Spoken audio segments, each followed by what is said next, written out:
서울의 하늘은 잿빛 구름으로 뒤덮여 있었고 가늘고 차가운 빗줄기가 세상을 씻어내리고 있었습니다.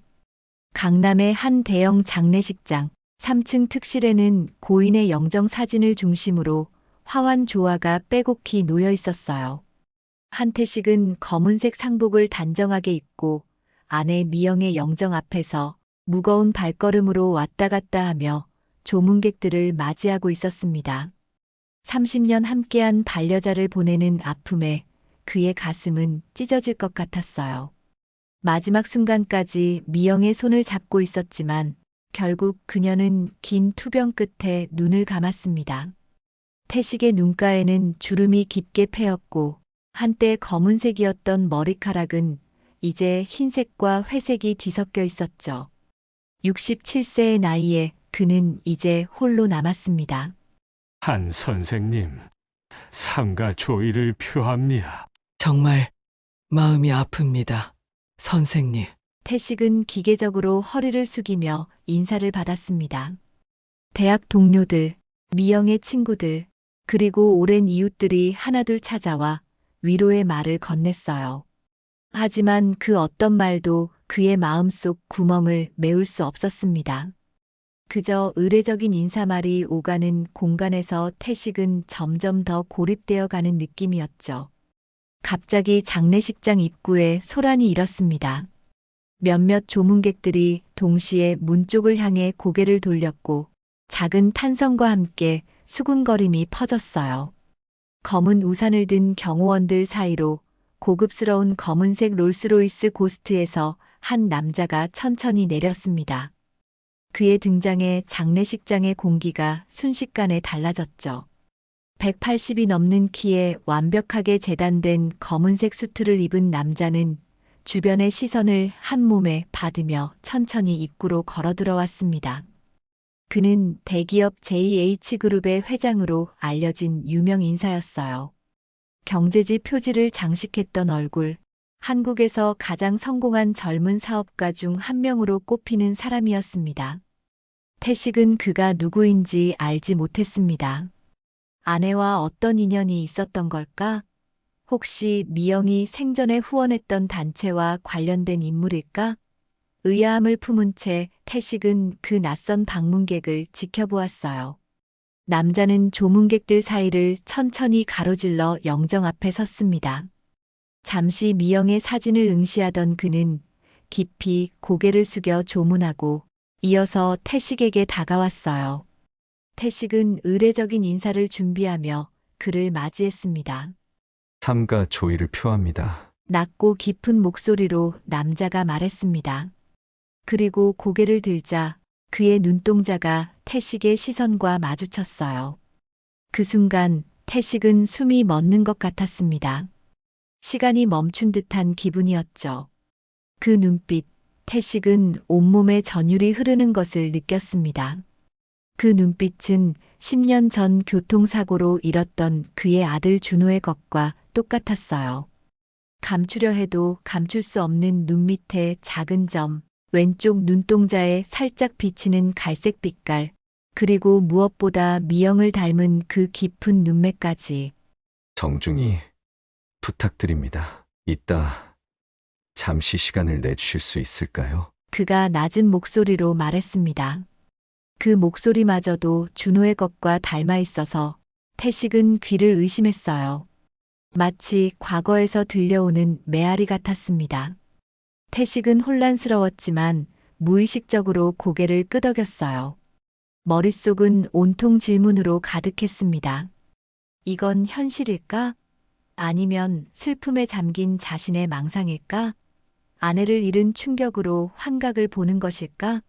하지만 주변 사람들의 반응을 보면 확실히 그 남자는 실존하는 인물이었죠. 장례식은 계속되었고 조문객들은 차례로 조의를 표하고 떠났습니다. 태식은 의례적인 인사와 감사의 말을 반복했지만 그의 시선은 끊임없이 그 낯선 남자를 좇았어요. 그는 장례식장 한쪽 구석에 조용히 서서 때때로 미영의 영정 사진을 바라보고 있었습니다. 태식은 그 남자의 모든 움직임을 유심히 관찰했습니다. 그가 커피잔을 드는 방식, 왼손으로 머리카락을 쓸어 넘기는 습관, 가끔씩 무의식적으로 입술을 깨무는 모습까지 모든 것이 준호와 닮아 있었죠. 특히 긴장할 때마다 새끼손가락으로 엄지손가락을 문지르는 그 작은 습관은 준호가 어렸을 때부터 가지고 있던 것이었습니다. 말도 안 돼. 이건 불가능해. 태식은 속으로 중얼거렸습니다. 그와 미영은 10년 전 분명히 아들의 시신을 확인했어요. 강변도로에서 일어난 그 끔찍한 사고 후 경찰서에서 그들은 변형된 얼굴이지만 분명 준호임을 확인했었습니다. DNA 검사 결과도 받았고 장례식도 치렀으며 10년이라는 시간 동안 아들의 부재와 함께 살아왔죠. 마지막 조문객이 떠나고 영정 사진 앞에는 태식과 그 남자만이 남았습니다. 무거운 침묵이 흘렀어요.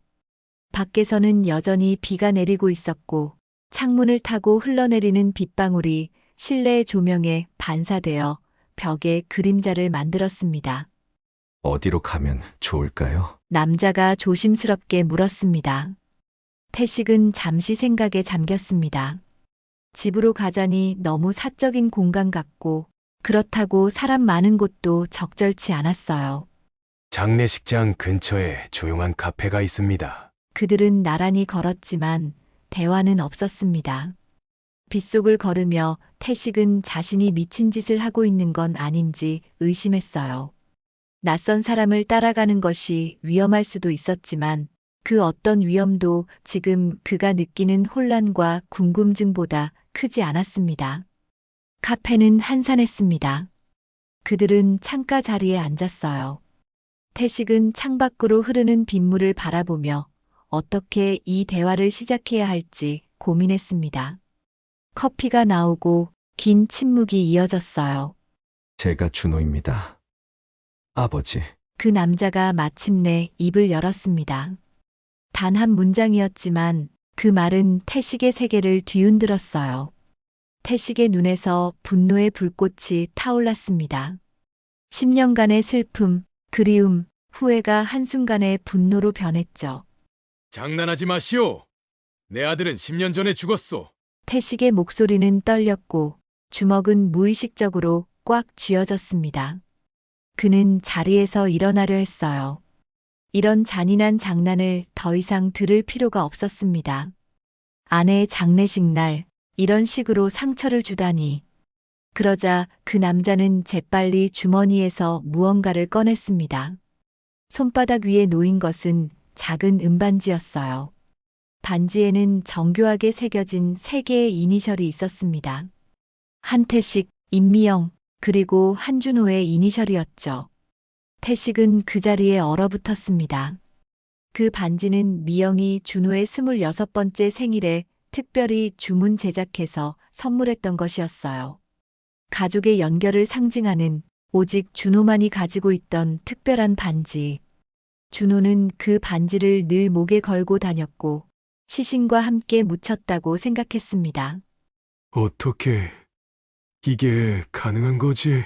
태식의 목소리가 떨렸습니다.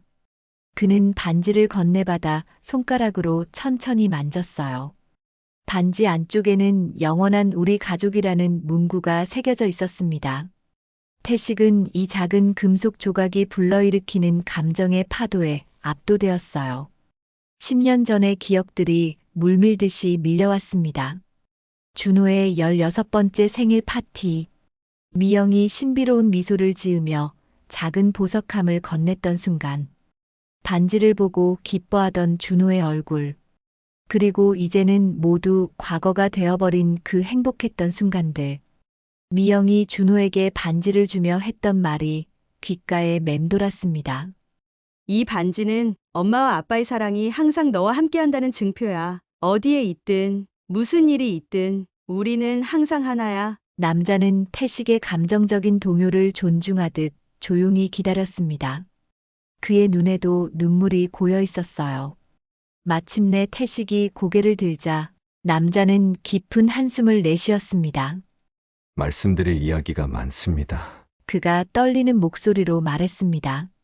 믿기 어려운 이야기일 테지만 모두 사실입니다. 남자는 커피잔을 양손으로 감싸쥐고 창밖을 바라보며 이야기를 시작했습니다. 그의 시선에는 먼 과거를 바라보는 듯한 공허함이 서려 있었어요. 사고 당일 저는 운전 중에 핸드폰 메시지를 확인하려다가 순간적으로 핸들 조작을 실수했습니다. 그는 자신의 과실을 인정하며 말을 이어갔습니다. 태식은 그의 말 한마디 한마디에 온 신경을 집중했어요. 가드레일을 들이받고 차가 공중으로 솟구쳤을 때 제가 안전벨트를 제대로 매지 않은 상태였기 때문에 차창으로 튕겨 나갔습니다. 몸이 공중에 떠 있는 느낌이 들었고 다음 순간 차가운 강물에 빠졌어요. 그는 그 순간을 회상하며 잠시 말을 멈추었습니다. 그의 눈에는 공포가 서려 있었어요.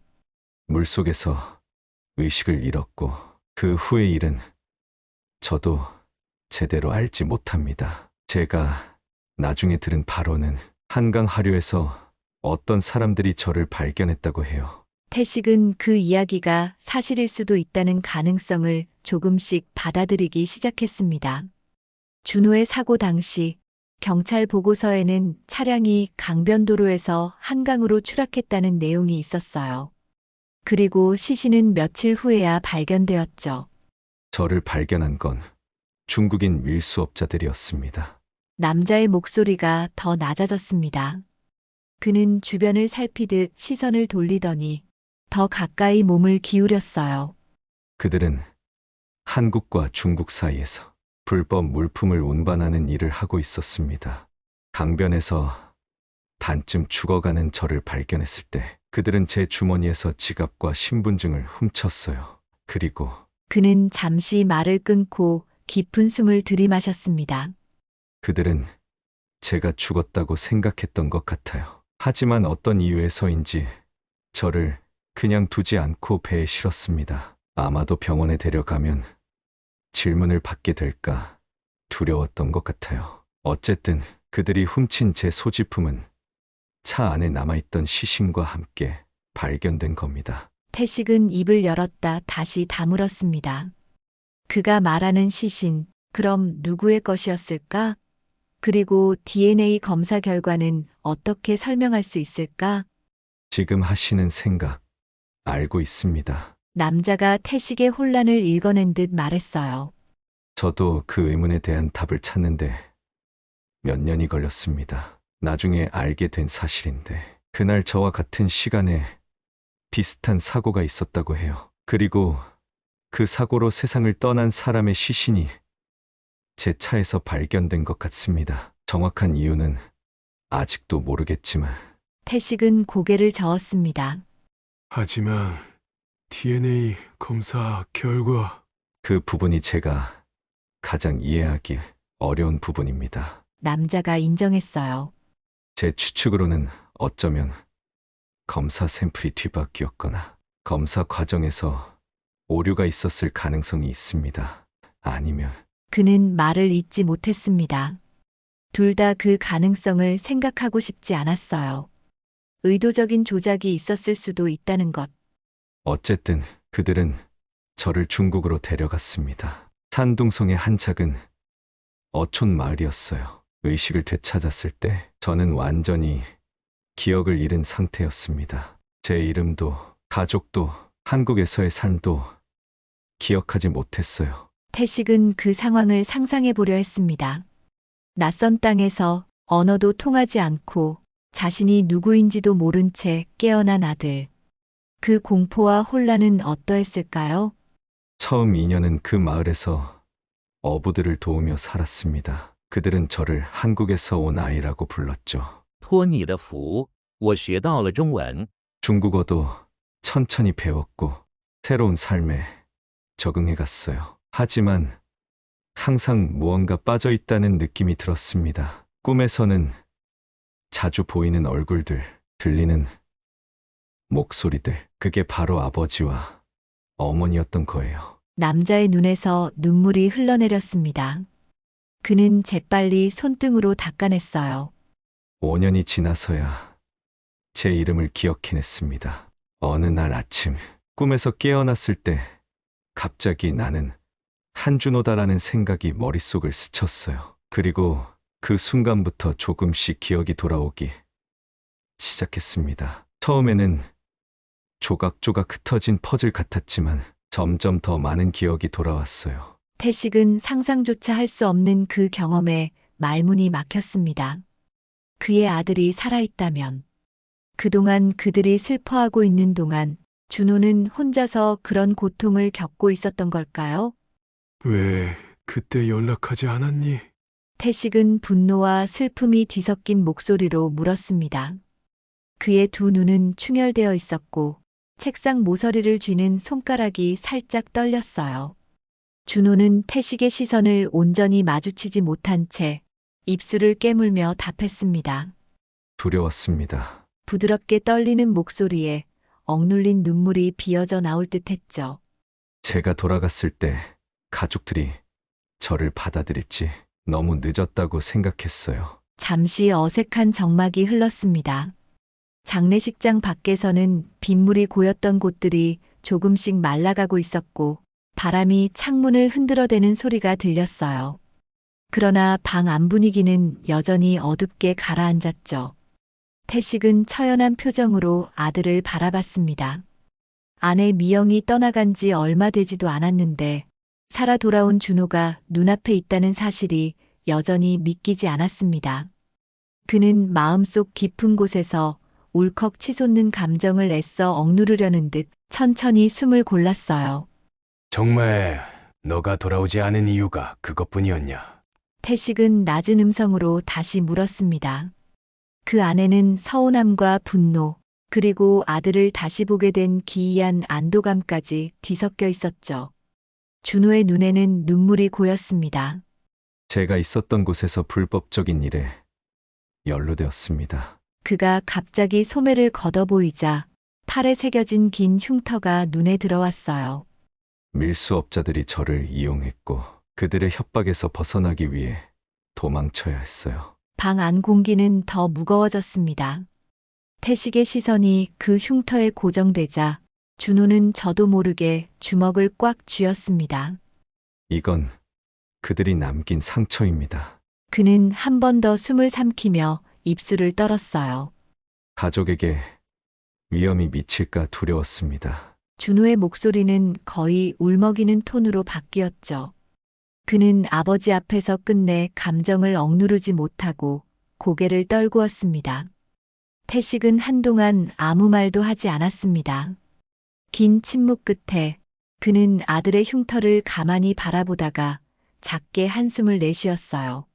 말로 표현하기 힘든 복잡한 감정이 그의 얼굴에 잠시 비쳤습니다. 그런 지옥 같은 상황에 있었다면 그는 마치 혼잣말을 하듯 조용히 중얼거렸습니다. 너가 연락할 수 없었던 이유를 이제 조금 알 것 같기도 하구나. 그러나 마음 한편에서 피어오르는 원망을 완전히 지울 수는 없었어요. 아내 미영이 세상을 떠나기 전 단 한 번이라도 준호가 소식을 전해줬다면 어땠을까 하는 아쉬움이 태식을 끝내 괴롭히고 있었습니다.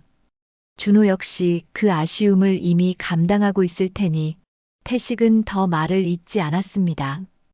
방 안에 묵직한 공기가 내려앉았고 뒤늦게 들어온 빛이 조용히 창문 틈새로 새어 들어왔어요. 마치 희미한 위로처럼 보이는 그 빗줄기를 태식과 준호는 같이 바라봤죠. 그 작은 빛조차도 서로에게 해줄 수 있는 위안이었는지 두 사람은 잠시 그 자리에서 슬픔과 죄책감을 공유하며 조용히 앉아 있었습니다. 어떻게 그런 상황에서 빠져나왔니? 태식은 궁금증 어린 눈빛으로 물었습니다. 그는 심호흡을 하며 아들이 직접 겪은 고통스러운 시간을 차마 상상하기 어려워 보였어요. 준호는 잠시 입술을 앙다물고 있었지만 이내 조심스레 말을 꺼냈습니다.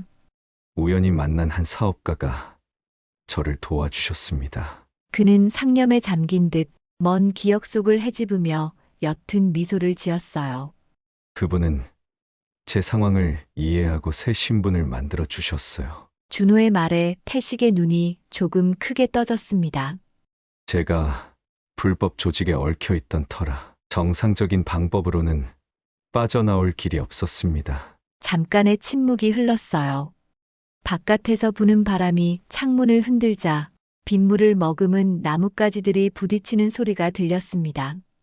준호는 시선을 창밖으로 돌리며 그때의 기억을 곱씹듯 낮은 목소리로 이어갔습니다. 처음에는 단순한 보호만을 받았어요. 하지만 그 사업가분 밑에서 일하며 자연스레 사업 수완을 배웠죠. 그가 덧붙이는 말에는 은근한 존경심이 묻어 있었습니다. 태식은 아들이 그동안 어떤 길을 걸어왔는지 조금씩 짐작이 가는 듯 했습니다. 오로지 살아남기 위해 전혀 낯선 세계 속에서 발버둥쳤을 아들의 모습을 떠올리니 가슴이 시렸어요. 그럼 그 사업가분이 너가 이렇게 클 수 있도록 도와주셨다는 거구나. 준호는 고개를 끄덕였습니다. 3년 전 그분이 돌아가시며 퇴사를 저에게 맡기셨어요. 그의 눈에는 그때를 떠올리는 슬픔과 책임감이 동시에 서려 있었죠. 그때부터 한국으로 돌아갈 준비를 했습니다. 준호의 말에 태식은 작게 한숨을 쉬며 다시금 복잡해진 표정을 지었습니다. 만약 그때 더 일찍 돌아왔다면 미영의 마지막을 함께할 수 있었을지도 모른다는 생각에 마음이 무거웠죠.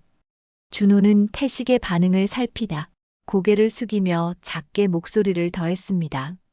하지만 제 과거가 드러나면 회사에 피해가 갈까 두려웠습니다. 그는 죄책감 가득한 눈빛으로 아버지를 바라봤어요. 그래서 비밀리에 가족을 찾아보기 시작했죠. 그 말이 떨어지는 순간 태식은 갑작스러운 허무함을 느꼈습니다.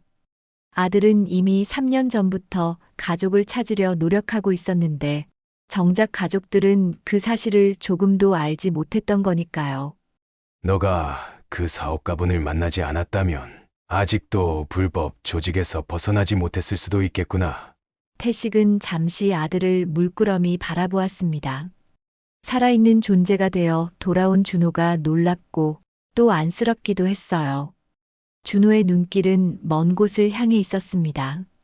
그에게는 10년이라는 긴 시간 동안 쌓인 고통과 시련이 있었고 그걸 버티게 해준 은인까지 만났지만 가족과 떨어져 지낸 세월만큼의 후회가 깊게 드리워져 있었죠. 아버지, 준호는 잠시 멈칫하다가 떨리는 목소리로 이어갔습니다.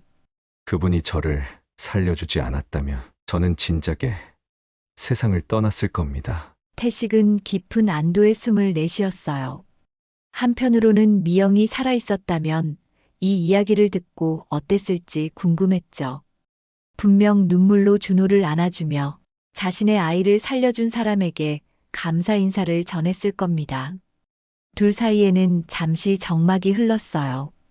이번에는 두 사람 모두 울음을 삼키려 애쓰고 있었고 깊은 한숨이 공기 중을 무겁게 채우고 있었습니다. 결국 태식이 먼저 입을 열었어요.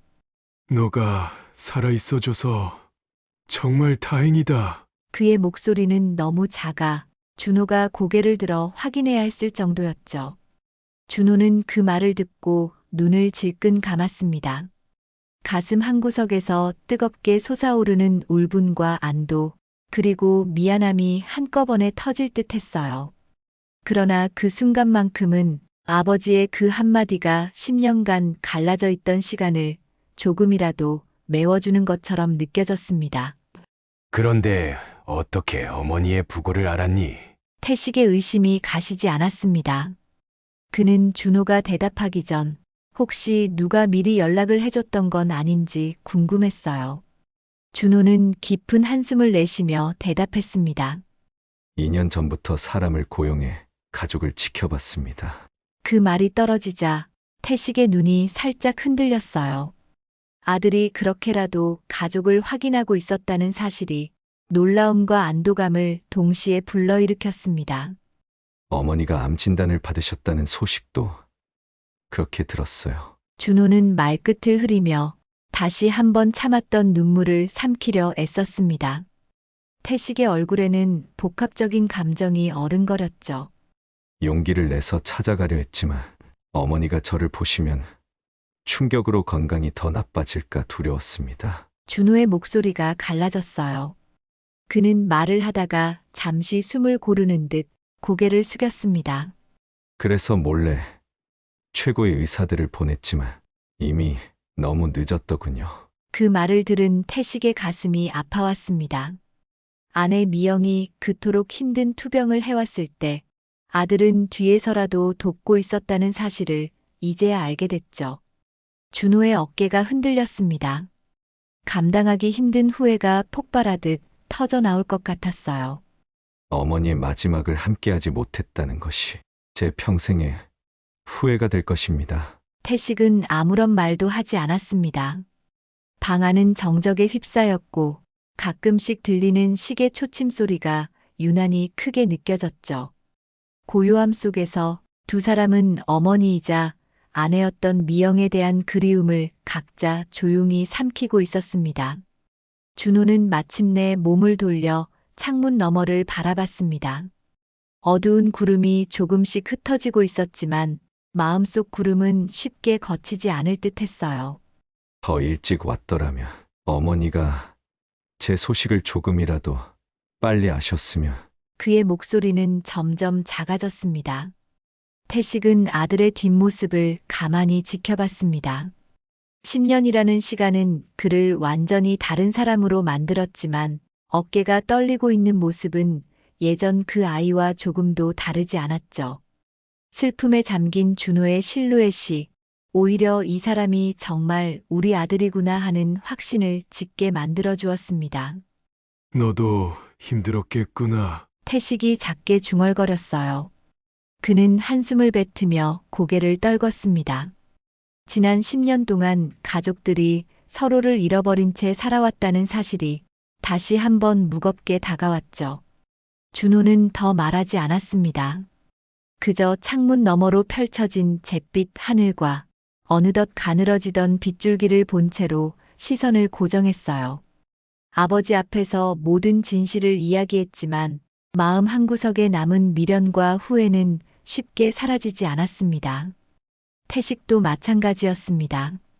아내의 임종을 지켜본 사람이자 준호를 가슴에 묻은 아버지로서 아직은 감정의 소용돌이 속에 있으니 어떤 말로 아들을 위로해야 할지 몰랐어요. 다만 준호가 가족을 지키고자 했던 마음과 미영의 마지막을 지켜주지 못했다는 깊은 후회가 서로를 더욱 짓누를 뿐이었습니다. 그렇지만 이제 두 사람은 같은 공간 안에서 진실을 공유하고 있었어요. 차가운 빗줄기가 세상을 씻어내듯 언젠가는 이 슬픔도 흘러가고 다시금 따뜻한 햇살이 비추는 순간이 찾아오리라는 막연한 바람이 그들 사이를 감싸고 있었습니다. 갑자기 카페 문이 열리며 한 여성이 들어왔습니다. 차가운 바람이 밖에서 함께 밀려와 카페 안을 잠시 뒤흔들었고 그 여자는 헐레벌떡 문턱을 넘어섰어요. 비교적 한산했던 실내는 순간 웅성거렸지만 이내 조용해졌습니다. 태식과 준호를 발견하고 황급히 다가왔어요. 그녀는 급하게 숨을 고르며 두 사람을 번갈아 바라보았습니다. 오빠, 여기 있었네. 놀랍게도 그녀는 준호의 여동생 수미였습니다. 그녀는 활짝 웃는 표정이었지만 눈가에는 복잡한 감정이 엿보였어요. 오빠를 다시 본다는 사실만으로 가슴이 벅차오는 듯 보였죠. 수미는 가방을 고쳐 메고 고개를 살짝 숙인 뒤 다급한 말투로 물었습니다. 오빠, 괜찮아? 장례식장에서도 못 봐서. 태식은 혼란스러운 마음에 물었죠. 수미야, 너도 알고 있었니? 그 말에는 서운함과 놀라움이 교차하고 있었어요. 아내를 잃은 와중에 딸마저 무언가를 숨기고 있었다는 생각에 태식의 심장이 세차게 뛰었습니다. 수미는 고개를 숙였습니다. 한 달 전에 알게 됐어요. 오빠가 찾아와서. 그녀는 조심스럽게 말했지만 뒤이은 침묵 속에서 자신의 잘못을 인정하는 듯 미안함에 눈물이 맺혔어요. 그 말을 들은 태식은 배신감이 들었어요. 눈앞에 살아 돌아온 아들은 믿을 수 없고 딸마저 한 달이나 전부터 사실을 알고 있었다니 복잡한 감정이 몰려왔죠. 짧은 순간이었지만 태식의 머릿속은 수십 가지 생각으로 가득 찼습니다. 어머니에게는 왜 말하지 않았니? 태식은 격앙된 목소리로 물었습니다. 작은 카페 안에 긴장감이 돌았고 주변 테이블의 사람들도 눈치를 살피며 조용히 대화 소리를 낮췄어요. 수미의 눈에 눈물이 고였죠. 그녀는 안쓰러운 표정으로 입술을 깨물었습니다. 엄마가 원치 않으셨어요. 엄마는 오빠가 살아있다는 걸 이미 알고 계셨거든요. 이 말에 태식은 물론 준호도 놀란 표정이었습니다. 수미의 고백은 그동안 미영이 어떤 마음으로 세월을 버텨왔는지를 암시하고 있었죠. 짙은 침묵이 카페에 내려앉았고 세 사람은 순간 아무 말도 할 수 없었습니다. 낯선 진실이 서서히 드러나면서 태식의 눈앞에는 미영의 얼굴이 겹쳐 보였어요. 이미 아들의 생존을 알고 있었지만 말하지 않고 떠나버린 아내를 생각하니 슬픔과 안타까움이 가슴을 파고들었습니다. 카페 창문 너머로는 빗줄기가 점점 가늘어지는 모습이 보였고 그 흐릿한 풍경이 마치 이들 가족의 아픈 시간을 비추는 듯 했어요. 수미는 조용히 자리 한쪽에 앉아 눈물을 훔쳤고 준호는 한숨을 삼키듯 고개를 떨궜습니다. 태식은 아직도 믿기 어렵다는 듯 카페 천장을 잠시 올려다보았어요. 이미 알고 있었다니. 이 사실 하나가 가족에게 새로운 파문을 일으키고 있었습니다. 장례식장에서 시작된 충격은 이제 미영의 진심을 다시 확인하는 순간으로 이어지고 있었죠. 뭐라고? 태식은 충격의 말을 잇지 못했습니다. 마치 시간이라도 멈춘 것처럼 순간적으로 주위의 모든 소리가 희미해졌죠. 준호 역시 놀란 표정이었어요. 미영이 아들의 생존을 알고 있었다는 사실이 두 사람 모두에게는 전혀 예상치 못한 진실이었으니까요. 수미는 가방에서 편지 한 통을 꺼냈습니다. 카페 조명에 반사된 편지 봉투가 하얗게 빛났고 수미의 손이 미세하게 떨리는 게 보였죠. 엄마가 돌아가시기 전에 저에게 주신 거예요. 그녀는 봉투를 잡은 채로 잠시 숨을 고르고 나서 조용히 말을 이었습니다. 오빠의 장례식 날로부터 준호 오빠를 찾아오셨대요. 수미의 말에 태식의 가슴이 무너졌죠. 10년 전 준호의 죽음을 믿고 슬픔에 잠겨있던 시기에 미영이 아들을 직접 찾았다는 사실이 태식에겐 엄청난 충격이었습니다. 그가 배신감을 느끼는 동시에 아내가 혼자서 어떤 마음으로 아들의 생존을 감싸 안았을지를 떠올리니 괜히 아프고 저려왔어요. 엄마는 3년 전에 오빠를 찾으셨어요. 수미의 말이 이어질 때 태식과 준호는 숨소리를 멈춘 채 귀를 기울였습니다. 하지만 오빠가 새 삶을 살고 있다는 걸 보시고 방해하지 않기로 결심하셨대요. 편지를 읽는 동안 태식의 눈물이 흘렀습니다. 손에 꼭 쥔 편지가 살짝 구겨질 정도로 그는 감정에 휩싸여 떨리는 손을 멈출 수 없었죠. 미영이, 넌 도대체 언제 이런 결심을 한 거냐? 그는 마음속으로 조용히 아내를 불렀습니다. 미영은 마지막 문장에 이렇게 적었어요. 여보, 우리 아들이 돌아올 거예요. 그때 꼭 안아주세요. 그 아이는 죄책감에 너무 오래 살았답니다. 편지에 담긴 미영의 글씨체는 예전과 똑같았고 문장 끝자락마다 작은 떨림이 묻어나 있었습니다. 마치 죽음을 앞두고도 가족을 향한 사랑과 믿음을 놓지 않았던 흔적 같았죠. 편지를 내려놓은 순간 준호와 태식은 서로를 바라보았습니다. 그들의 눈동자에는 말로 표현하기 어려운 슬픔과 안도가 동시에 감돌았어요. 한편으로는 미영이 모든 걸 알고 있으면서도 굳이 알리지 않은 이유가 무엇일까 하는 의문도 들었습니다.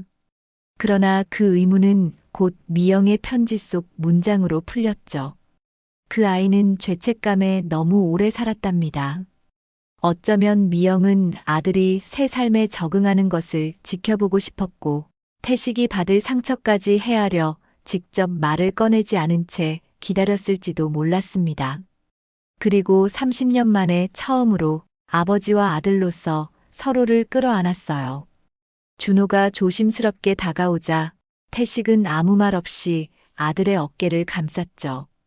둘 사이에 수많은 시간과 거리감이 있었지만 이 순간만큼은 서로의 체온이 분명하게 전달되고 있었습니다. 카페 안을 감싸던 침묵은 어느덧 따뜻한 울음으로 바뀌었고 수미 역시 눈물 지으며 고개를 숙였습니다. 바람이 불던 창밖에서는 빗줄기가 거의 그쳐가고 있었어요. 마치 미영이 이 광경을 보면서 아들에게 돌아와줘서 고맙다고 속삭이는 듯한 부드러운 기운이 감돌았습니다. 장례를 모두 마치고 집으로 돌아온 세 사람은 오래된 가족 앨범을 펼쳤습니다. 긴 하루의 끝이었지만 미영의 편지와 준호의 돌아옴이 만들어낸 충격은 여전히 가시지 않았죠.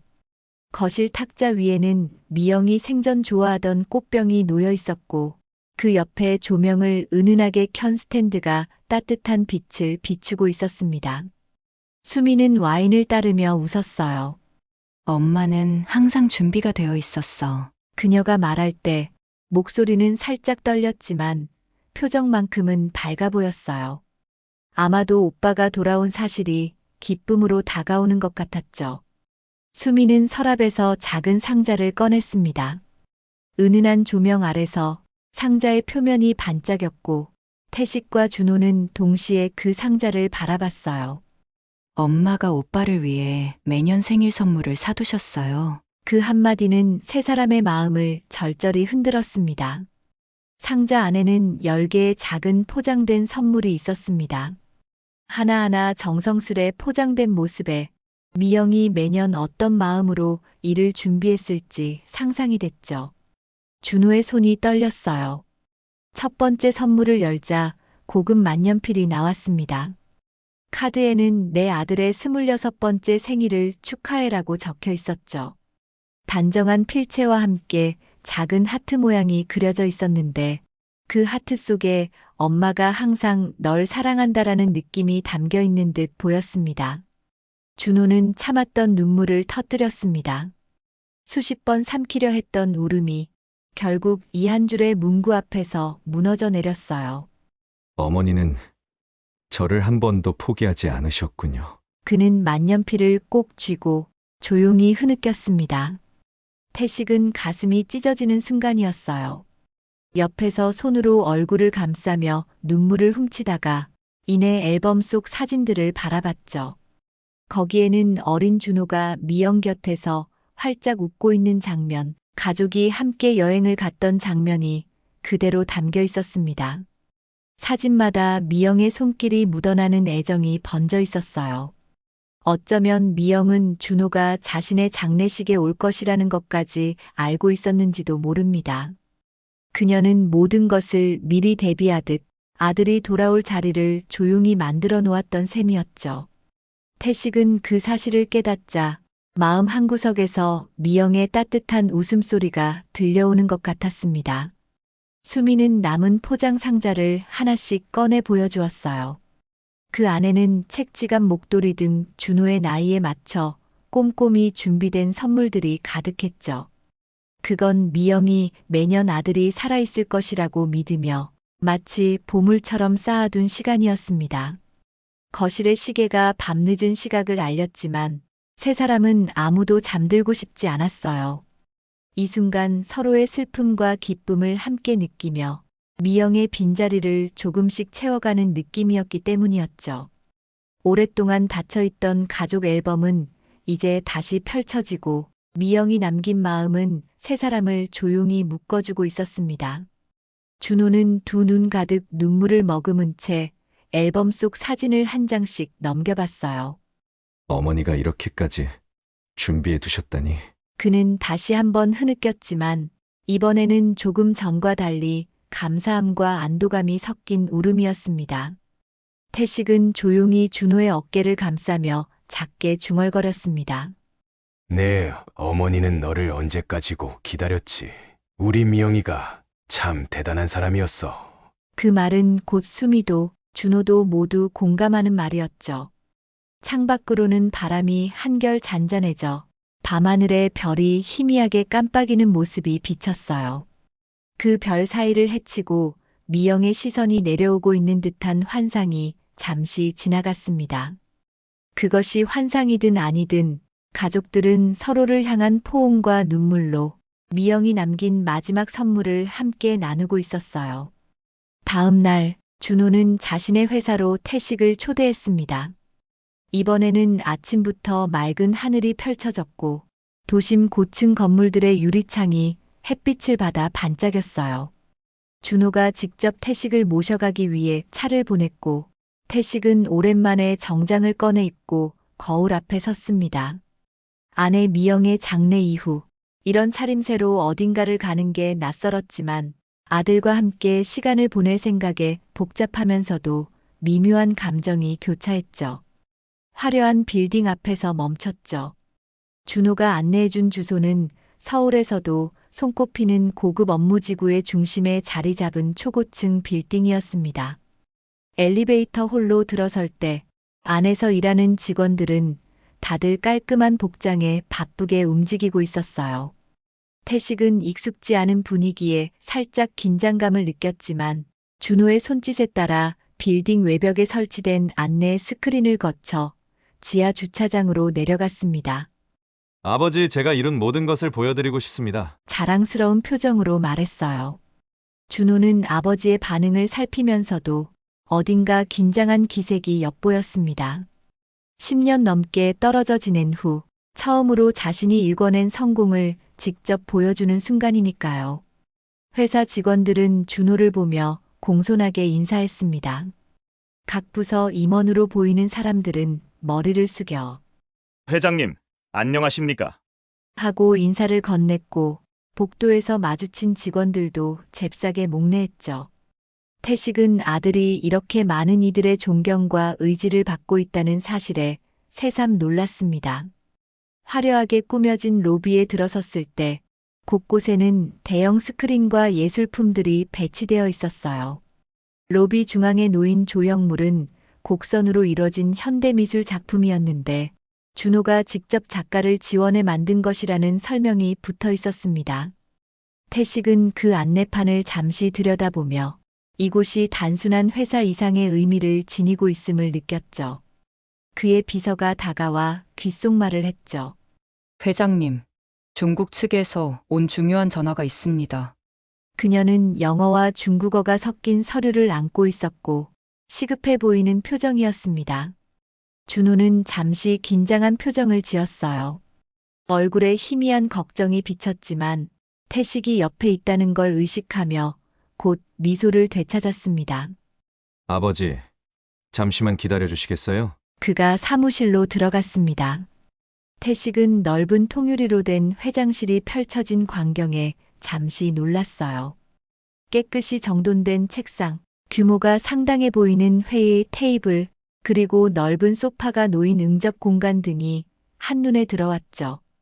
태식은 벽에 걸린 사진들을 바라보았죠.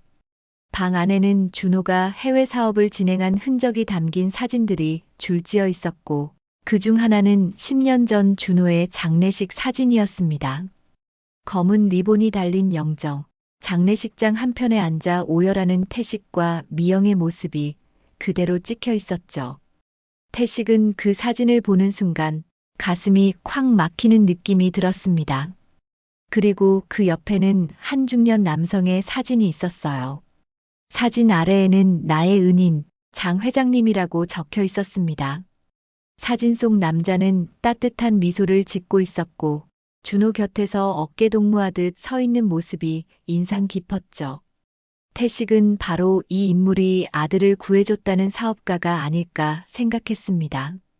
사진을 천천히 살피던 태식은 이 모든 게 아직도 꿈 같다는 기분에 휩싸였어요. 10년간 죽은 줄로만 알았던 아들이 이곳에서 회장으로서 사람들을 이끌고 있었고 또 다른 은인과 함께 새로운 삶을 살아왔다는 사실이 믿기지 않았습니다. 그러면서 동시에 아내 미영이 이 광경을 보지 못했다는 현실이 마음을 시리게 했죠. 한참을 서성이던 태식은 준호가 전화를 끝내고 사무실로 돌아올 때까지 그 벽에 걸린 사진들을 조용히 하나씩 살펴봤습니다. 아들의 과거와 현재가 교차하는 순간에 태식은 말로 다하기 힘든 감정이 뒤섞여 모관이 탁 막혔습니다. 준호가 사무실에서 나왔을 때 그의 표정이 어두웠습니다. 방금 전까지 직원들에게 환한 미소를 띠던 모습과 달리 이젠 깊은 고민이 스며든 얼굴이었죠. 중국 측의 전화 때문인지 혹은 그 외에 다른 문제가 있는지 태식은 알 수 없어 답답함을 느꼈습니다. 아버지, 말씀드릴 게 있어요. 그가 떨리는 목소리로 말했죠. 진지한 눈빛에서 무언가 중요한 비밀을 꺼내려 한다는 것이 느껴졌습니다. 준호는 잠시 창문 너머를 바라보다 결국 결심한 듯 고개를 돌렸어요.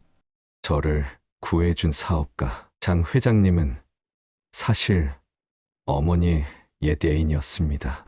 충격적인 사실에 태식은 말문이 막혔어요. 평생을 함께해온 아내에게 그런 과거가 있었다니 태식의 머릿속은 순식간에 하얗게 변했습니다. 그분은 어머니와 헤어진 후에도 항상 어머니를 사랑하셨대요. 준호는 솔직하게 털어놓았습니다. 그동안 마음 한구석을 짓눌렀던 사실인 듯 한 문장 한 문장에 무거움이 실려 있었죠. 그래서 제가 누구인지 알아보셨고 저를 도와주신 겁니다. 준호의 말에 태식은 착잡한 표정으로 창밖을 바라봤습니다. 수많은 차들이 도심을 달리는 모습이 한눈에 보였지만 그의 머릿속은 온통 미영에 대한 추억과 상념으로 가득 찼어요. 아내가 다른 남자를 사랑했었을 가능성, 그리고 그 남자가 아들을 구해줬다는 사실. 준호는 깊은 한숨을 내쉬었습니다. 장 회장님은 어머니에게 제가 살아있다는 걸 알려주셨어요. 그 말이 떨어지자 태식은 아내가 오래전부터 아들의 생존을 알고 있었다는 사실을 떠올렸고 다시금 복합적인 감정에 잠겼습니다. 하지만 어머니는 아버지가 상처받을까봐 비밀로 하기로 결정하셨대요. 이제야 모든 퍼즐이 맞춰지는 느낌이었죠. 태식은 한순간에 너무 많은 진실을 마주한 탓에 한동안 할 말을 찾지 못했습니다. 장 회장님은 돌아가시기 전 저에게 이 회사를 물려주셨습니다. 준호의 목소리는 잠시 떨렸지만 곧 차분하게 이어졌습니다. 그리고 한 가지 부탁을 하셨어요. 네, 가족에게 돌아가라고. 긴 침묵이 사무실 안을 채우고 소파에 놓인 서류들이 에어컨 바람에 살짝 일렁이듯 뒤처졌습니다. 태식은 의자에 몸을 기댄 채 눈을 질끈 감았습니다. 아내가 옛 애인을 완전히 잊지 못했다는 사실, 그리고 그 애인이 아들을 구해주었다는 사실, 더 나아가 이 회사가 그의 유산이라는 점. 온갖 생각이 뒤엉켰지만 태식은 그래도 아들이 이 자리에 서 있다는 점만으로 복잡한 마음을 조금씩 가라앉히려 했습니다. 어쩌면 미영은 예전에 자신과 만나기 전 인연이었던 그 사람의 헌신을 존중했고 그 덕분에 아들이 살아남았으니 마음 한편에서 감사함을 느꼈을지도 모르지요. 준호는 태식의 반응을 살피며 작게 중얼거렸습니다. 어머니가 그러셨다고 했어요. 당신 아버지에게는 알리지 말아달라. 혹시라도 상처가 될 테니까. 태식은 한숨을 내쉬며 고개를 살짝 젓고 눈을 떴습니다. 어머니는 날 배려한 거겠지. 그의 목소리는 거의 들릴 듯 말 듯 희미했습니다. 아내가 얼마나 깊은 고민을 했는지 느껴져서 한편으론 더 괴로웠죠. 두 사람은 잠시 말을 잇지 않았습니다. 불편한 진실이 서서히 밝혀지고 있지만 그런 과거의 인연이 결국 준호를 살렸다는 점이 묘하게 안도감을 주기도 했어요. 애증과 고마움이 뒤섞인 복잡한 기분이 부자의 가슴속을 동시에 요동치게 했습니다. 장 회장님께 참 감사해야겠구나. 태식이 겨우 입을 뗐을 때 준호는 작게 고개를 끄덕였습니다. 두 사람은 서로 말없이 창밖으로 시선을 보냈습니다. 그 창 너머에는 찬란한 빌딩 숲이 펼쳐져 있었고 거기에는 준호가 이룬 성취와 장 회장의 흔적이 곳곳에 배어 있었죠. 집으로 돌아오는 길, 준호는 조용히 말했습니다. 장례식 이후로 한층 차분해진 거리 위에는 가로등 불빛이 새벽 공기에 은은하게 번지고 있었어요. 차량 유리창으로 비치는 시내 풍경이 지나가고 길가의 간판 불빛도 점차 어둑해지고 있었습니다. 아버지, 또 하나 고백할 게 있어요. 그의 목소리는 무거웠죠. 태식은 아들의 모습을 옆눈으로 살폈습니다. 준호의 손가락이 긴장한 듯 미세하게 흔들리는 게 보였어요. 사실 제가 어머니의 병을 치료할 방법을 알고 있었습니다. 준호는 차창 밖으로 시선을 돌리며 숨을 골랐습니다. 중국에서 개발 중인 새로운 치료법이었어요. 그 말을 듣는 순간 태식의 가슴이 쿵 내려앉았습니다. 아내 미영의 죽음을 불가항력처럼 받아들이고 있었는데 아들에게는 다른 길이 있었다니. 태식은 그 사실을 몰랐다는 것이 더욱 안타깝고 속상하게 다가왔죠. 하지만 어머니께서는 거부하셨습니다. 준호의 눈에 눈물이 고였어요. 어두운 차 안에서 그의 눈물이 작은 빛을 받아 반짝이는 듯 보였습니다. 그 이유는 내가 알아. 엄마는 오빠가 다시 위험에 처하는 건 원치 않는다고 하셨어. 준호의 어깨가 흔들렸습니다. 그는 고개를 살짝 떨구고 서럽게 울었습니다. 태식은 운전석 뒤에 앉아 주먹을 꽉 쥐었다 폈다 하며 말을 잃었습니다. 만약 미영이 그 불법 치료를 받아들였다면 정말 생명이 연장될 수도 있었을까요?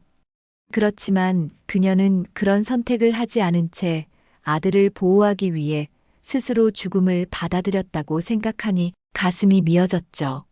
제가 더 일찍 찾아갔더라면 어머니를 설득할 수 있었을 텐데. 준호의 눈물에 태식도 함께 울었어요. 묻어두려 했던 후회가 이번에는 너무나 선명하게 떠올라 참아왔던 울음이 터져나왔습니다. 미영은 죽음을 앞두고도 아들을 보호하는 선택을 했던 겁니다. 그녀가 가진 모성애가 어떤 것인지 태식은 다시금 체감할 수 있었습니다. 애초에 아들을 잃었다고 믿고 살았던 시간도 충분히 괴로웠는데 알고 보니 아들은 살아있었고 마지막 순간까지도 그 아들을 위험에서 지키려 했다는 사실이야말로 미영이 얼마나 강인하고도 자애로운 사람이었는지를 보여줬죠. 긴 침묵 속에서 차는 조용히 달려 어느새 태식의 집 앞에 멈췄습니다. 거리에는 어스름한 가로등 불빛만이 두 사람의 눈물을 비추고 있었어요. 준호는 천천히 문을 열고 태식과 함께 차에서 내렸습니다. 서로 무슨 말을 해야 할지 알 수 없어 잠시 그 자리에 멈춰섰죠. 밤 공기가 차갑게 스며들었지만 두 사람의 가슴 속에는 미영이 남긴 사랑과 희생이 뜨겁게 맴돌고 있었습니다. 아버지, 죄송합니다. 준호는 마주서서 가볍게 고개를 숙였습니다. 당장이라도 더 많은 변명을 하고 싶었지만 결국 떠오르는 말은 사죄뿐이었죠. 태식은 그런 아들을 보며 눈을 닦아냈습니다. 네, 어머니가 왜 그랬는지 이젠 알 것 같다. 그는 이미 흐른 눈물을 거두려 했지만 목소리에 여전히 울음이 묻어 있었어요. 두 사람은 그렇게 한참 동안 입을 다물고 서 있었습니다. 미영이 남긴 상처와 보호, 그리고 생을 마감하면서도 아들을 위해 지킨 신념. 그 모든 진실이 결국 오늘 이 밤에야 완전히 드러난 것이었죠. 작은 바람이 불자 가로등 불빛이 흔들리듯 그들의 그림자도 미세하게 움직였습니다. 준호는 아버지와 함께 울다가 겨우 울음을 멈추고는 아버지의 어깨에 손을 가만히 올렸어요. 어머니가 바랐던 건 제가 살아있어 주는 것, 그리고 아버지 곁으로 다시 돌아가는 것이었을 겁니다. 태식은 고개를 끄덕였습니다. 어쩌면 미영이 떠나기 전 마지막까지 품었던 소망은 바로 이 장면이었으리라 생각했죠. 결국 아들은 살아 있었고 이렇게 아버지와 함께 집 앞에 서 있으니 말입니다. 그날 밤 두 사람은 짧은 인사를 나눈 뒤 각자 방으로 돌아갔습니다.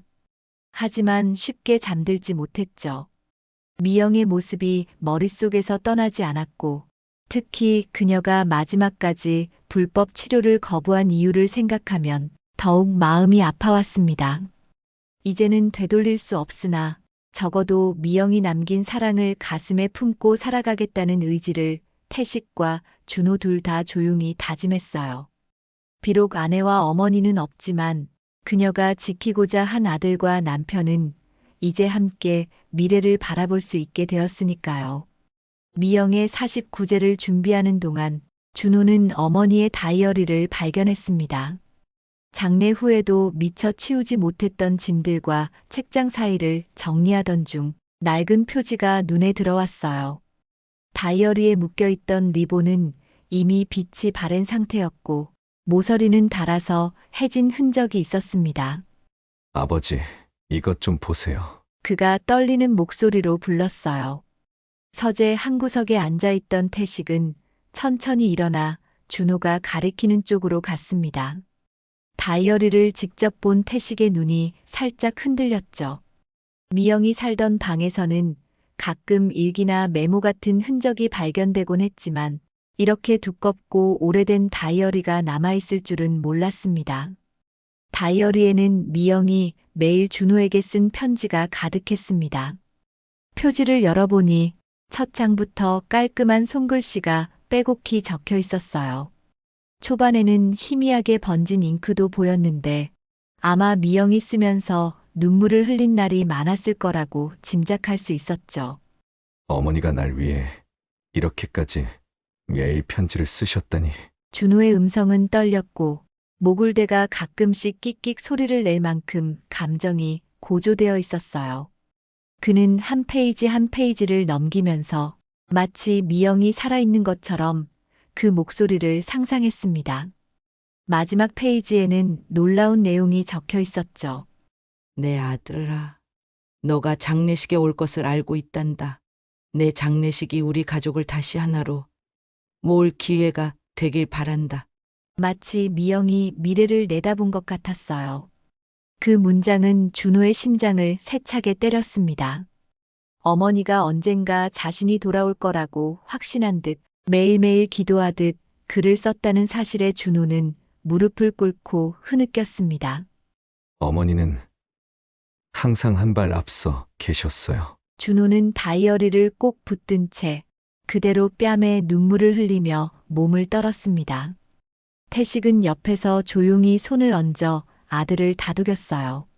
눈물로 적셔진 준호의 손등이 떨리고 있는 게 고스란히 느껴졌습니다. 그때 수미가 또 다른 편지를 들고 들어왔죠. 방문을 천천히 열고 들어오는 그녀의 얼굴엔 막 울다 멈춘 흔적이 역력했습니다. 빨갛게 달아오른 눈가와 코, 그리고 눈물 자국이 말라버린 뺨 등에서 그녀 역시 어머니의 흔적을 찾아보며 실컷 울었으리라는 게 드러났습니다.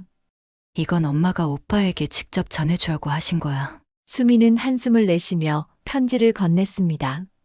얇은 편지 봉투가 살짝 구겨져 있었지만 편지지 안쪽에 적힌 글씨는 깔끔하게 보존되어 있었어요. 준호는 떨리는 손으로 편지를 열었습니다. 내 사랑하는 아들아, 이제 죄책감에서 벗어나렴. 너가 살아있다는 것만으로도 나는 행복했단다. 이제 아버지와 함께 새로운 시작을 하렴. 편지 문장을 또박또박 읽어가던 준호는 결국 말을 잇지 못하고 울음을 터뜨렸습니다. 태식도 함께 눈시울이 붉어졌죠. 아내가 마지막까지 믿고 있던 그 메시지가 사실상 준호와 태식의 재회를 이끌어준 셈이었습니다. 그날 세 사람은 다시금 거실에 모여 어머니가 남긴 편지들을 하나씩 읽으며 울고 웃었습니다. 미영의 목소리가 부엌에서 밥 먹으라고 부르는 듯한 환청이 들리는 것 같기도 했죠. 수미는 그 순간을 조금이라도 더 오래 붙들고 싶은 마음에 휴대폰으로 다이어리와 편지를 사진으로 찍어두었어요. 창밖에는 봄비처럼 잔잔한 비가 내리고 있었고 그 소리가 집안의 정적과 어우러져 서글프지만 평온한 공기를 만들어냈습니다. 준호는 어머니의 마지막 문장을 가슴속에 새겼어요. 이제 아버지와 함께 새로운 시작을 하렴. 그 문장이 준호를 일으켜 세우는 말이 될 거라고 그는 확신했죠. 49제를 준비하는 날 아침, 태식은 집안 곳곳을 살피며 분주하게 움직였습니다. 어제 저녁 준호와 함께 재단 기부에 대한 이야기를 나눴는데 그 계획을 오늘 공식적으로 발표하겠다고 준호가 결정했기 때문이었죠.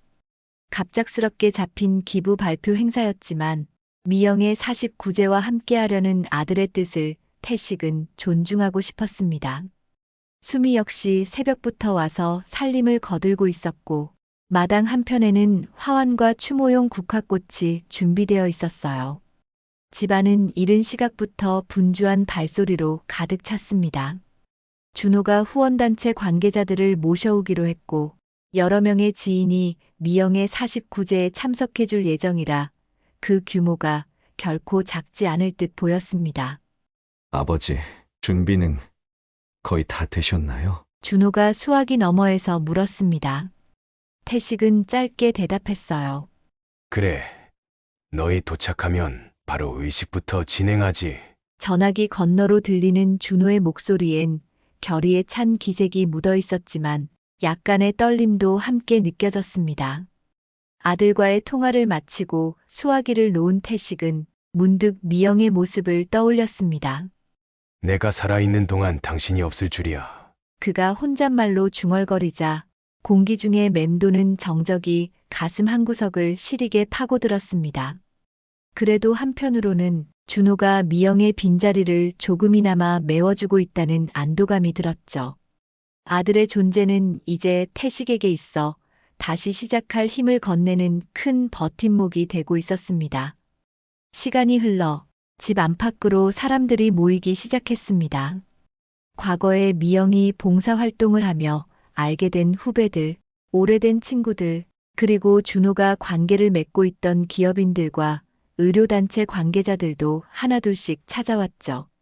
검은색 옷차림을 한 이들이 조심스럽게 입장해 빈소 역할을 할 재단 앞에서 향을 피우고 미영의 사진을 잠시 바라보며 추모했습니다.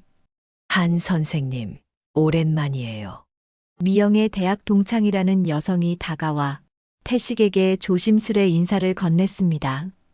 태식은 힘겹게 고개를 끄덕이고 그녀의 손을 살짝 잡아주었어요. 시간이 참 무상하다는 생각에 마음이 다시금 저릿해졌습니다.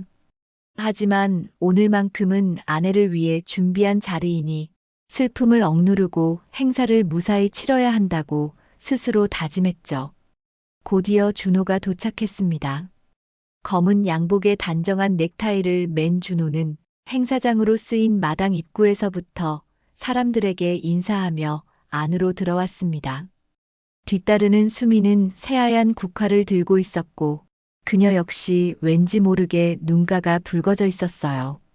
두 사람이 나란히 걷는 모습에 주변 사람들은 저마다 미소를 지으며 조용히 길을 터줬습니다. 아들, 딸이 함께 만들어가는 이 새로운 풍경이 미영이 가장 보고 싶어 했던 모습이 아닐까 하는 생각이 들었습니다. 아버지, 이제 시작해도 될까요? 수미는 조용히 태식에게 다가와 물었고 태식은 고개를 끄덕였습니다. 추모의식이 시작되자 참석자들은 모두 자리에 앉아 미영의 49제를 경건하게 지켜봤습니다. 차분한 종소리와 함께 스님의 기도와 잠깐의 묵념이 이어졌고 미영을 추억하는 이들이 서로 작게 위로의 말을 건넸죠. 향초가 타들어가는 냄새와 국화꽃의 은은한 향기가 혼재된 공기 속에서 태식은 아내가 이 자리에 없는 게 새삼 믿기지 않았습니다. 의식이 절정에 다다르자 준호가 잠시 단상 앞으로 나왔습니다. 뒤쪽에는 스크린이 설치되어 있었는데 거기에는 미영의 생전 사진들이 순서대로 번갈아가며 비치고 있었어요. 초년 시절부터 결혼 생활, 그리고 준호와 수미가 어렸을 때 찍은 가족 사진까지 각 사진마다 미영의 따뜻한 미소가 담겨 있었습니다. 저는 오늘 어머니의 이름으로 재단을 설립하게 되었음을 전하고자 합니다. 준호가 또렷하고 침착한 목소리로 선언했습니다. 그와 동시에 뒤편 스크린에는 임미영 재단이라는 문구가 등장했고 참석자들은 경건한 마음으로 그 화면을 바라봤죠. 어머니는 암으로 투병하시면서도 늘 다른 사람에게 도움이 되고 싶다고 말씀하셨습니다. 제가 뒤늦게 살아 돌아온 뒤에도 불법적인 방법 대신 올바른 치료법이 필요하다는 생각을 강조해 오셨습니다. 준호의 말에 태식은 미영이 생전에 남긴 메모들, 그리고 그녀가 힘겹게 병상에서 밝히던 소망이 떠올랐습니다. 그것은 곧 누구나 병 없이 살기를 바라는 마음이자 아들이 위험에 빠지지 않기를 바라는 모성이었죠. 그래서 오늘 저는 제가 모아온 재산의 절반 이상을 암 환자 재단에 기부하기로 결심했습니다. 연단 위에 선 준호의 목소리는 결연했습니다. 그 말이 떨어지자 수미가 의자에서 작게 울음을 삼키는 소리가 들렸고 객석 여기저기서 감탄과 탄성이 동시에 일어났습니다. 이 재단은 이제 막 출발하겠지만 어머니의 이름을 이어받아 불법이 아닌 정당한 방식으로 누구나 치료받을 수 있는 미래를 만드는 데 쓰일 것입니다. 준호의 눈매는 살짝 울컥해 보였지만 목소리는 흔들리지 않았습니다. 그가 전하는 의지와 진심이 행사장 구석구석에 퍼져나가 사람들은 작은 박수와 함께 눈물을 머금은 채 그를 바라봤죠. 얼마 뒤 공식 기자회견처럼 마련된 간단한 질의응답 시간이 열렸습니다. 언론사 기자들이 일어서서 이번 기부와 재단 운영 계획에 대한 구체적인 사항들을 물어봤고 준호는 차분하게 답변했어요. 준호 곁에서 태식은 이 모든 장면이 마치 꿈만 같았지만 동시에 아들이 얼마나 많이 성장했는지 절실히 느꼈습니다. 행사가 거의 끝날 무렵 사람들이 자리를 정리하고 천천히 나가기 시작했습니다. 추모가 나는 한결한산해졌고 남은 이들은 준호가 직접 초대한 의료진과 몇몇 지인뿐이었죠. 그때 수미와 함께 태식이 영정사진 앞으로 다가갔고 준호도 뒤따라 걸어왔습니다. 영정사진에는 밝은 미소를 머금은 미영이 고스란히 담겨 있었습니다. 검은 테두리 안에서 그녀는 마치 고생했어, 우리 가족이라고 말해주는 듯 보였어요. 준호와 태식이 영정사진 앞에 꽃을 바치자 갑자기 창문 너머로 시원한 바람이 불었습니다. 실내 온도가 약간 내려간 듯한 기분이 들면서 국화꽃 몇 송이가 미세하게 흔들렸죠. 그 흔들림이 눈에 확 들어오자 태식의 눈길은 자연스레 영정사진에 머물렀습니다. 정말 순간적인 착각이었는지 미영의 입꼬리가 살짝 올라간 것처럼 보이기도 했습니다. 여보, 당신의 마지막 선물을 받았네. 태식은 속삭였습니다. 목소리는 낮았고 약간 쉰 듯했지만 그 안에는 무수한 감정이 응축되어 있었어요. 잔잔하게 들려오는 의식 음악을 배경으로 준호와 수미가 함께 고개를 숙였습니다. 준호는 꽃을 내려놓으면서 어깨를 들썩이며 말했다고 해야 할까요? 아니면 마음속으로만 중얼거렸는지는 모르겠지만 그의 입술 근처에서 조그맣게 어머니, 감사합니다라는 기도가 흘러나왔습니다. 그 순간 태식은 왠지 모르게 미영이 정말 우리와 함께 있구나라는 생각을 했습니다. 장례 때부터 지금까지 이어진 이 모든 사건이 결국 미영이 만들어 놓은 길을 그대로 따라온 건 아닐까 하는 느낌이었죠. 주변에 남아있던 장 회장의 옛 동료들도 준호에게 다가와 따뜻한 위로와 축하를 건네주었습니다. 누군가는 장 회장님 살아계셨다면 무척 자랑스러워 하셨을 거야 라고 말했고 어머님께서도 분명 기뻐하실 거예요 라는 말도 이어졌습니다. 그 말들을 들으며 준호는 겸손하게 머리를 숙였고 태식은 그런 준호의 모습을 흐뭇하게 바라봤습니다. 사람들이 하나둘 떠난 뒤 추모관 한가운데에는 가족만 남았습니다. 태식이 조용히 주위를 둘러봤어요. 이 공간을 빌릴 때 돌아가신 분이 생전 가장 사랑했던 꽃들로 장식해달라고 요청했었는데 여기저기 놓인 국화와 백합 그리고 미영이 좋아하던 작고 여린 안개꽃들이 저마다의 빛깔로 피어나 있었습니다. 미영아, 너가 모든 걸 계획해둔 거겠지. 태식은 마음속으로 되뇌듯 짧은 독백을 내뱉었습니다. 그가 바라본 영정 사진의 미영은 여전히 환한 얼굴을 유지하고 있었고 그 미소가 전보다 더 선명하게 느껴졌죠. 준호와 수미도 저마다 아쉬움을 누르면서 영정을 향해 조심스럽게 인사했습니다. 어머니, 안녕히 계세요. 사실 그 말에는 정말 영원히 이별한다는 뜻보다 언젠가 다시 만날 수 있으리라는 희망이 조금 더 담겨 있었죠. 그렇게 49제 날은 마무리되어 갔습니다. 하지만 이 결말은 곧 새로운 시작이기도 했습니다. 준호가 재단을 통해 펼칠 앞으로의 계획, 태식이 다시금 가족을 지키며 이어갈 삶, 그리고 수미가 모아둔 꿈까지. 미영의 빈자리는 여전히 크게 느껴졌지만 세 사람 모두 이전과는 다른 희망을 품게 되었죠. 추모관 밖으로 나오자 하늘은 파란빛을 더욱 짙게 머금고 있었습니다. 아침에 보이던 잿빛 구름은 어느새 사라지고 맑은 햇살이 세상을 비추고 있었죠. 태식은 그 볕이 조금 따갑게 느껴졌지만 마음만큼은 포근하게 덮여지는 기분이었어요. 수미가 가볍게 몸을 돌려 아버지와 준호를 번갈아 바라봤습니다. 그리고 작게 웃으며 제안했죠. 우리 엄마가 좋아하시던 식당에 가서 점심 먹을까요? 준호와 태식은 동시에 괜찮은 생각이라고 아주 작은 미소를 지으며 고개를 끄덕였습니다. 가족이 함께 떠난 미영이 좋아하던 식당에서 세 사람은 어색하게나마 식사를 하며 웃고 떠들었습니다.